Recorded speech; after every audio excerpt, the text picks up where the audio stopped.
warahmatullahi wabarakatuh. 541 kecelakaan yang berbahaya. 5. Kebetulan pada saat ini sutradara datang untuk mengundang Leng Xicheng pergi syuting secara pribadi. Presiden Leng, syuting sudah mulai. Di samping, Lin Zui juga mengikutinya datang. Terakhir kali, Leng Xicheng memberitahunya bahwa restoran dan industri makanannya dinyatakan tidak memenuhi syarat, dan itu benar-benar disiarkan di berita hari itu. Selain itu, Leng Xicheng juga memanfaatkan hubungan Huangting Entertainment untuk mempublikasikannya tanpa ragu-ragu. Yang pastinya, kedua restoran ini mendapat pengaruh besar, pelanggannya pun turun sampai sepertiga. Perusahaan makanannya juga turun lumayan drastis. Lin Zui mengalami kerugian besar meski Leng Xicheng tidak menyentuh harga saham restoran dan industri makanan. Leng Xicheng bukan tidak menyentuhnya, tetapi terlalu malas untuk menyentuhnya. Ia sama sekali tidak peduli dengan uang restoran kecil keluarga Lin. Setelah mengalami hal ini, Lin Zui telah belajar untuk menjadi jauh lebih patuh. Bahkan, sekarang ia terlihat hanya tersenyum dan berdiri di samping tanpa berbicara. Di mana Gu Qingqing? Leng Xicheng tidak peduli dengan iklan apapun. Gu Qingqing biasanya adalah orang yang sangat waspada, ia sangat serius pada saat bekerja, dan tidak bisa meninggalkan pekerjaan tanpa izin. Selain itu, ini ada di alam liar yang tidak memiliki penghuni, dan juga tidak ada tempat baginya untuk meninggalkan pekerjaan tanpa izin. Di samping, sekelompok orang melihat satu sama lain, tidak ada seorang pun yang bisa menjawabnya. Leng Xicheng juga tidak repot-repot berbicara dengan mereka, ia segera menelepon, dan benar saja, jawaban dari teleponnya adalah, nomor yang Anda panggil tidak berada di area layanan. Apa-apaan yang tidak di area layanan? Leng Xicheng lalu melihat ponselnya untuk meriksa ada 3 batang simbol sinyal. Gu Qingqing menggunakan ponsel yang sama dengannya, tidak masuk akal jika ponselnya tidak ada sinyal. Apa yang terjadi? Su Zipei menunggu lama dan tidak ada orang yang datang, jadi ia juga berjalan ke sini untuk melihat situasi. Di sebelahnya ada orang yang mengetahui tentang situasi yang terjadi dan memberitahunya, Nona Gu dari Sui hilang. Apa? Bukan hanya Su Zipei, Ni Zining yang mendengar itu juga merasa sedikit cemas. Kecuali Su Zijin yang mendengus dengan tenang di samping, siapa tahu dia pergi kemana. Kehilangan seseorang adalah sebuah masalah besar, terutama di sini adalah alam bebas, bagaimana jika terjadi sesuatu. Sutradara segera mengarahkan semua orang, cepat pergi mencarinya, lihat apakah Nona Gu ada di dekat sini. Sekelompok orang berpisah, dan sutradara kembali berkata, Presiden Leng, silakan beristirahat di samping, kami akan menghubungi Anda setelah menemukan orangnya. Wajah Leng Xicheng tampak gelap. Gu Qingqing adalah orang yang akan mempersiapkan kostum dengan lengkap bahkan jika tidak jadi syuting adegan itu, dan takut akan digunakan oleh orang lain ketika sedang syuting, tidak mungkin ia akan membuat kesalahan seperti ini. Jika terjadi sesuatu padanya, maka bisa dipastikan bahwa ia benar-benar berada dalam bahaya. Namun di kawasan sekitar sini sangat sepi, di sini juga bukan kawasan wisata, bahkan tidak ada turis, penduduk lokal pun sangat sedikit, lantas kemana ia akan pergi? Oh iya, ponsel.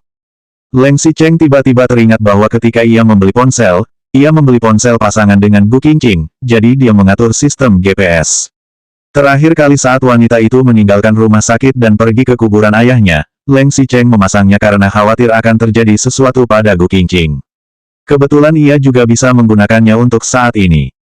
Benar saja, tidak lama kemudian ia menerima sinyal transmisi satelit. Leng Xicheng memegang ponsel sambil mencari orang, di tengah pencarian, ada orang berkata, aku melihatnya. Leng Xicheng segera berlari untuk melihatnya, benar saja, di bawah lereng curam itu ada sebuah tali tas, itu punya Gu Qingqing. Selain itu, sinyal di ponsel Leng Xicheng juga menunjukkan lokasinya ada di bawah lereng curam. Apakah Nona Gu? Lereng curam ini setidaknya sedalam 100 hingga 200 meter, begitu dalam hingga tidak bisa melihat ujungnya, dan pepohonannya juga lebat. Ketika sedang khawatir, Leng Xicheng malah langsung melompat ke bawah. 542 kecelakaan yang berbahaya. 6. Presiden Leng Xicheng. Siapapun tidak menyangka bahwa Leng Xicheng akan memegang ponselnya dan melompat ke bawah. Sistem GPS yang ia dan Gu Qingqing pasang adalah GPS satelit, bahkan jika ponselnya tidak memiliki sinyal, tapi bisa menemukan satu sama lain. Begitu Leng Xicheng melompat ke bawah, itu langsung membuat semua orang terkejut. Namun Leng Xicheng juga tidak bertindak bodoh secara impulsif, apalagi bunuh diri karena cinta. Ia memegang ponsel dan secara hati-hati meluncur ke bawah sesuai sudut lereng, terus meluncur hingga ke tempat jatuhnya tali tas itu. Ia meraih pohon pinus untuk menstabilkan tubuhnya, lalu mengulurkan lengannya dan mengambil tali tas yang ada di samping. Tali tas ini benar-benar milik Gu Qingqing. Wajah Leng Xicheng menjadi semakin suram, mengapa wanita itu bisa jatuh ke bawah. Gu Qingqing biasanya masih terlihat seperti orang yang akan menjauhi bahaya, bagaimana ia bisa tergelincir? Di mana dia? Apa yang terjadi? Sekretaris Cheng dan sekelompok orang di atas pun merasa terkejut, terutama Sekretaris Cheng. Ia terus berteriak, "Tuan Leng, aku akan melemparkan sebuah tali untuk Anda cepat naik ke atas." "Nyo, Nona Gu pasti akan baik-baik saja." Tetapi jika sekarang ia tidak menemukannya, hatinya akan merasa cemas. Ia melirik GPS ponsel, sinyal di tempat seperti ini tidak bagus, bahkan jika ada GPS itu hanya bisa memberikan sedikit harapan. Langit perlahan-lahan menjadi gelap, dan tidak ada orang yang tahu apa yang akan terjadi pada Gu Qingqing. Leng Xicheng menyalakan senter telepon, ia menyinari ke bawah, dan benar saja, ia melihat bekas berguling ke bawah di sepanjang jalan, tampaknya merusak banyak pohon, ia menyinarinya lagi, dan itu membuat hatinya pun merasa dingin. Ada sebuah tongkat kayu setebal lengan, dan itu jatuh tidak jauh di bawah, tampaknya ada darah di ujung tongkat kayu itu. Ia tidak tahu apakah itu adalah darah Gu Qingqing atau hanya kulit kayu yang memiliki warna yang lebih tua. Ia menoleh dan segera bertanya, apakah masih ada tas medis untuk pertolongan darurat? Lemparkan satu ke bawah, dan carikan sebuah tali yang kuat, semakin panjang talinya semakin bagus. Sekretaris Cheng tercengang, ia segera menyuruh orang membawakan sebuah tas medis serta tali. Tidak hanya itu saja, ia masih melemparkan sebuah pisau tentara Swiss. Leng Xicheng segera mengikat tali itu di pinggangnya dengan erat. Sekretaris Cheng masih berpikir Leng Xicheng ingin menyuruhnya untuk menariknya ke atas, tapi ia tidak menyangka bahwa Leng Xicheng malah berkata, cepat panggil polisi. Setelah mengatakan itu, Leng Xicheng segera mengerutkan kening, kemudian perlahan-lahan turun ke bawah lereng curam. Lereng curam ini sangat dalam, tali sudah turun hingga setengah jalan, tapi tetap tidak bisa sampai ke ujung bawah. Namun Leng Xicheng tidak bisa memedulikan terlalu banyak hal, dan segera memotong tali di pinggangnya. Ia perlahan-lahan meluncur ke bawah menyusuri lereng curam dengan hati-hati. Di sini dekat laut, dan di ujung bawah ada sebuah gua. Ketika Leng Xicheng akhirnya mendarat di tanah, tidak jauh dari tempatnya berada ia bisa dengan cepat menemukan ponsel yang hilang, tetapi tidak bisa menemukan Gu Qingqing. Begitu ia mendarat, ia sendiri juga takut akan bertemu bahaya, ia lalu membuka ponsel. Benar saja, di sini tidak ada sinyal sama sekali, ia menyalakan senter ponsel, lalu berjalan sambil berteriak, Gu Qingqing, di mana kamu Gu Qingqing?